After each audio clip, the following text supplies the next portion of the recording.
A few years ago, this wasn't really a question. If you had the opportunity to live in London, you took it. It was expensive, it was intense, but it felt worth it, because London offered something you couldn't easily find anywhere else: opportunity, access, momentum. It was where things happened, and being there meant you were closer to it. Closer to the right people, closer to the right conversations, closer to the kinds of moments that could change your direction without warning. A chance meeting, an unexpected opportunity, a door opening simply because you were in the right place at the right time. That was part of the value, not just what London guaranteed, but what it made possible. And for a long time, that was enough. More than enough. But now, that question is being asked more often. Not just quietly, but openly. Is London still worth it? Not in theory, but in reality. In 2026, and beyond. Because something has changed. Not one thing, but several things at once. And together, they've made the decision less obvious than it used to be.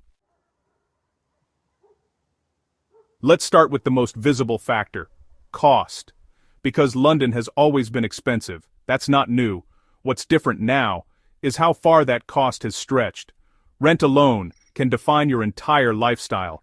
A large portion of income disappears immediately, not into savings, not into investment, just into staying in the city, just into maintaining your position inside it, and everything else builds on top: transport, food, daily living, energy, unexpected costs that quietly stack up. It all adds up. So even people earning what should be good money can feel limited, still sharing space, still compromising, still adjusting, still delaying long-term plans, buying a home, starting a family, building financial stability, things that used to feel like natural next steps. Now, feel further away. And over time, that starts to matter. Because it changes how progress feels. You can be working hard, earning more, doing everything right, and still feel like you're standing still, and that creates pressure, not immediate, but gradual, the kind that builds over time, and eventually turns into a question: is this sustainable? Is this actually leading somewhere? And that's where the shift begins, because once people start questioning value, they start comparing, not just with other people, but with other places, and that's something that didn't happen as much before, because for a long time, London didn't really have competition. Other cities existed, but they didn't feel like real alternatives. They felt like compromises, like stepping away from something better. Now they don't. Now they feel like options. Places like Manchester, Leeds, Birmingham, cities that are growing, evolving, attracting investment, building their own ecosystems of opportunity, not identical, not matching London in every way, but offering something different, a different balance, lower cost, more space, shorter commutes, less pressure, and importantly, enough opportunity, enough to build a career, enough to grow, enough to feel like you're moving forward. Which changes the decision. Because now it's not London or nothing, it's London, or something that might actually suit me better, and that's a very different situation, because choice changes behavior. It slows people down, makes them think, makes them question assumptions that used to feel automatic. Then there's flexibility, because work has changed, not completely, but enough to matter. Remote work, hybrid roles, flexible arrangements, not everywhere, not in every industry, but widely enough to shift patterns, which means you don't always need to be in London to access London-level opportunities. You can work for a London company without living there full-time. You can travel in when needed. Stay connected digitally. Build a career without being physically tied to one place. And that, weakens one of London's biggest advantages, because if access is no longer tied to presence, well, the value of being there changes, not disappears, but shifts. It becomes something you choose, not something you have to accept. Then there's lifestyle, Because London offers a certain experience, fast-paced, dense, always moving, always active, always demanding something from you, and for many people, that's exciting, at least at first. There's energy in it, a sense that something is always happening, that you're part of something bigger, but over time, that intensity can feel different, more tiring, more draining, more constant. Especially when combined with high cost, because when you're paying a lot, you expect a certain quality of life, space, comfort, convenience, time to actually enjoy where you are, and if that doesn't match, the question comes back. Is it worth it? Is the trade-off still balanced? Or has it shifted too far? But here's the important part. The answer isn't the same for everyone, because London still offers something unique: global access, high-level opportunities, a concentration of industries and networks that doesn't exist anywhere else in the UK. It connects you not just to the country but to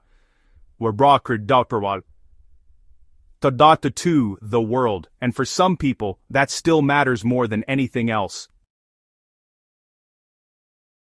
Especially in specific careers, finance, media, technology, creative industries, fields where proximity still creates advantage, or at certain stages of life, because early on, being close to opportunity can make a difference. Exposure, connections, momentum, being seen, being present, being part of conversations that don't always happen online, things that are harder to replicate remotely. But over time, priorities change. What matters at one stage doesn't always matter at another, and that's where the decision shifts, because it becomes less about access and more about sustainability. Can I live here long term? Can I build something stable? Can I create a life that feels balanced, not just exciting, but sustainable, not just active, but comfortable? And those questions don't always have the same answer as before, because London hasn't become a bad city. It's still powerful, still influential, still full of opportunity, still one of the most important cities in the world. But it's no longer the obvious answer for everyone.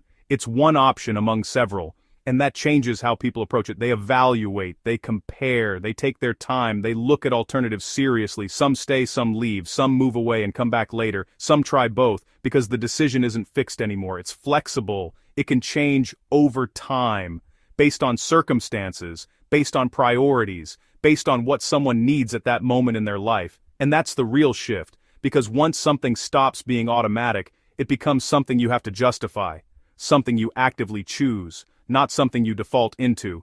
And right now, more people are asking whether London still justifies its cost, not emotionally, but practically, not based on image, but on reality. And that's a very different kind of question, because it forces you to look at trade-offs, clearly, honestly, without assumptions, what you gain, what you give up, what you're willing to accept, what you're not.